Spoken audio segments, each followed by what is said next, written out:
चंपा CP news Bihar से आप देख रहे हैं एक दिल दहलाने वाली घटना जो इंसानियत को शर्मसार कर देती है। एक हैवानियत वाली घटना।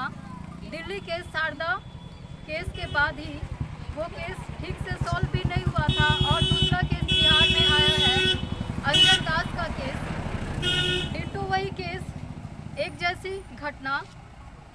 किसी महिला ने, एक शादीशुदा महिला ने एक शादीशुदा पुरुष को अपने झांसे में लेकर उससे शादी की और फिर उसे फ्रीज में रखकर उसके टुकड़े टुकड़े करके 6 महीना तक उन्हें फ्रीज में रखा और दिन प्रतिदिन एक एक टुकड़ा को बाहर वो फेंकती चली गई। आइए इस विषय में अंजन दास के परिजनों से हम कुछ जानकारी पाते हैं। आप अंजन दास की क्या है? पत्नी। आप उनकी पहली पत्नी है। आपका नाम? अंजन दास की ये पहली पत्नी जो अपना नाम रीना देवी बताती है। और अंजन दास के बारे में आप बताइए, उनकी दूसरी शादी के बारे में। दूसरी शादी के बारे में तो वो बाहर कमाते था, दिल्ली कमा तो वहीं बाहर उसमें शादी।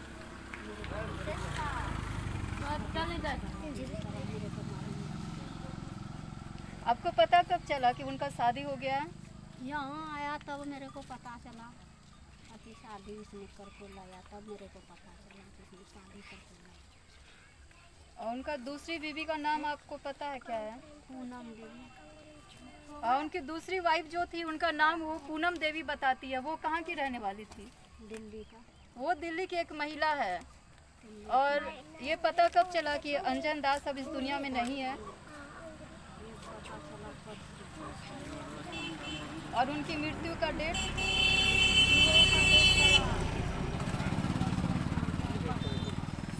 परसों आपको जानकारी मिली कि मतलब अंजन दास अब नहीं है। और उन्हें मारा कब गया था?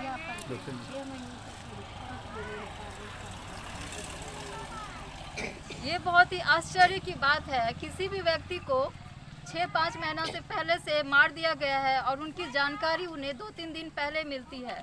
ये बहुत ही सातिल माइंड वाले का ही काम हो सकता है। और एक ऐसी महिला है पूनम देवी, उनकी कैरेक्टर के बारे में आइए जानते हैं वो किस तरह की महिला थी। आप जानते हैं पूनम देवी के बारे में कि पहले भी उनकी क्या शादी हुई थी या नहीं? पहली वाली तो शादी हुआ था। और उनके पहले पति क्या करते हैं? उनके पति क्या करता था?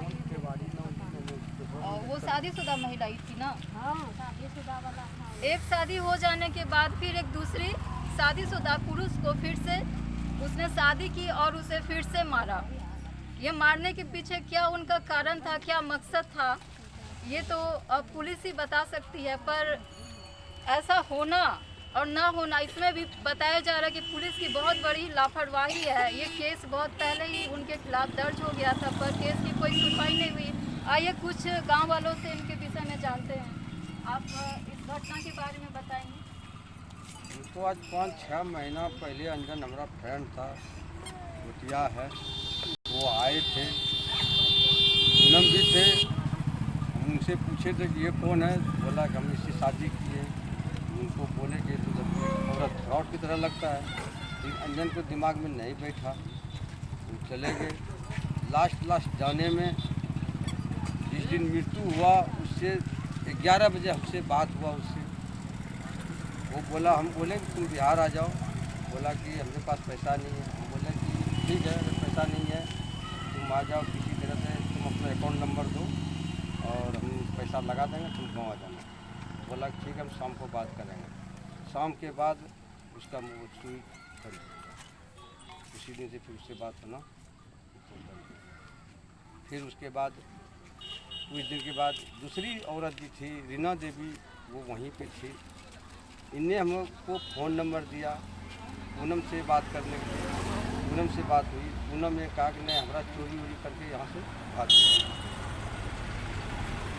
फिर उसने हमको बहुत बहकाते वो एक दिन हमको बोल दिया कि उसका श्राद्ध कर दो।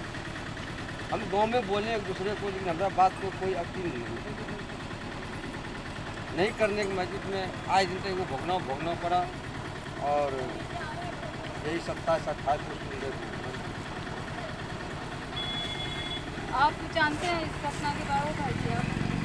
भाई आप नहीं जानते हैं? किसी को पता है और अंजन दास के बारे में? बोलो बोलो बोलो। जे बात जाने जो पूनम यहाँ अली है, शादी करला जी नहीं करला जी, हाँ करला जी, की कर जी, केना बहका के लगले जी, बोलबार की बोल। अंजन दास ने दूसरी शादी की है तो पता होगा, बताइए अंजन दास के बारे में। वो पत्नी उसकी तो आई थी गांव में, सब तो बोल रहे हैं दूसरी पत्नी को लेके आए थे। अब केस ले हो जाए पत्नी हन हो कत अब ऐसे देख के कितना कहते रहे थे? के उसके साथ में आए थे, उसको बोल रहे थे अपना साथ हम एलो तो बोलो न ते। पागल कहीं का अंतर मूर्ख के सवाल दे के बता दो। उससे पूछे हम, बोला कि हम इससे लव मैरिज किए। उसका पत्नी भले हम देखे थे कि यहाँ आया था, वो पत्नी आप रहे। देखे थे ना जो भी लड़की को लेके आए थे। हाँ वो लड़की था, लड़की हम देखे थे। ये गांव वाले सभी गवाही दे रहे हैं कि अंजन दास ने किसी महिला को लेकर, आइए उसका घर दिखाते हैं। ये अंजन दास का घर है, ये छोटा सा एक अंजन दास का घर है। इस घर में पूनम देवी को लेके आया गया था और जहाँ की उनकी पहली पत्नी पहले से मौजूद रहती है, रीना देवी, और उनके 7 बेटियां और एक बेटे हैं, उनका 8 बच्चा है। ऐसे गरीब व्यक्ति को फांस कर शादी कर लेना और फिर उनकी हत्या करके उनके टुकड़े करके फ्रिज में रख देना, ये कहाँ की इंसानियत है? ऐसा कौन सा सोच हो गया है मानव जाति में, जो इंसान अपनी गुस्से को कंट्रोल नहीं रख रहे हैं और इंसान को सीधा काट ही देते हैं? ये सोच कहाँ तक वो लोग में आ जाती है, जो कि इंसान को, कानून इसके लिए बना गया है। अगर इंसान से गलती होती है कोई भी चीज की तो कानून है इसके लिए, कुछ भी कर सकते हैं, पर इंसान सारी चीज को अपने हाथों में लेके और दरिंदगी का रूप धारण करके उसे सीधा काट दे रहे हैं। कहीं ना कहीं सरकार को इस बात पे ध्यान देना ही चाहिए। ये सारे सरकार, नेता और पुलिस प्रशासन की गड़बड़ी है। और सभी मुझे लग रहा है कि आज देश में जो भी कुछ ऐसी घटना हो रही है, ये काटामारी की या फिर हिंसा की, किसी राह चलते लड़की को एसिड फेंक देना, या स्त्री के साथ हो या पुरुष के साथ हो, है तो आखिर दरिंदगी ही। कहीं ना कहीं इसमें बहुत बड़ा हाथ है प्रशासन का और बड़े बड़े पोस्ट पे नेता लोगों का, जो कि सिर्फ अपने से मतलब रखते हैं और किसी को कोई लेना देना नहीं हमारा समाज में क्या हो रहा नहीं हो रहा है। तो इसलिए हम कहेंगे कि ऐसी महिला जिसने बहुत बड़ी शर्मसार गुनाह किया है, उसे माफ़ी तो नहीं मिलनी चाहिए। और इस गांव वाले से भी विचार करते कि क्या ऐसी महिलाओं को माफ़ी मिलनी चाहिए? इस तरह घटना तो बहुत है। सभी बोल रहे उन्हें सीधा मौत मिलना चाहिए और मैं भी सहमत हूँ कि हाँ उसे मौत ही मिलना चाहिए, क्योंकि जिसने भी ऐसी घटना की है, अगर वो एक बार बच जाती है पैसे देकर या फिर अपने बड़े बड़े कोई भी पहुँच के कारण, तो ऐसी घटना को और बढ़ावा मिलेगा। अगर एक दो के साथ अगर हम सीधा मौत का दरखास्त चाहते हैं सरकार से कि अगर ऐसे गुनहगार को सीधा मौत मिल जाए तो शायद किसी में डर बैठे। अगर बार बार ऐसे करने वालों को छोड़ दिया जाए तो ये घटना और ही फैलते चलेगा। और मैं चाहूँगी कि सरकार इन लोगों पे एक बार ध्यान दे, इस बेसहाय परिवार पे। इनके जो 7 बेटी 1 बेटा, टोटल 8 बच्चे हैं। इनका एक छोटा सा घर, इसे चलाने वाला कोई रहा नहीं। और इस महिला पे भी कुछ ध्यान देना चाहिए। इनकी